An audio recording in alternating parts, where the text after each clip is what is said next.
Merci, Monsieur le Président, Mesdames les rapporteurs, mes chers collègues. Tout d'abord, au nom du groupe UDI, nous souhaitons vous remercier pour tout le travail effectué dans le cadre de la mission d'information que vous avez dirigée durant ces longs mois et qui nous a permis de suivre régulièrement les avancées des travaux de restauration de Notre-Dame de Paris après l'incendie qui nous a tous profondément marqués. À l'issue de cette mission, j'aimerais vous interpeller sur le bilan effectué par la Cour des comptes en septembre 2020 et qui alertait dans son dernier point le fait que, dans les premiers budgets de l'établissement public chargé des travaux de conservation de restauration de Notre-Dame, il n'est pas prévu de subvention de fonctionnement sur crédit budgétaire proprement dit du ministère de la Culture, à la différence des autres établissements de maîtrise d'ouvrage de l'État.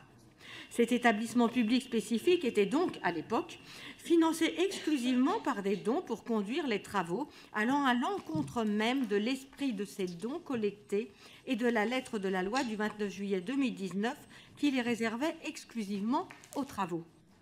La Cour des comptes, dans sa 5e recommandation, avait alors préconisé d'apporter directement, sur crédit budgétaire du ministère de la Culture, à l'établissement public en question, une subvention annuelle pour charges de service public destinée à financer l'ensemble de ces charges de fonctionnement.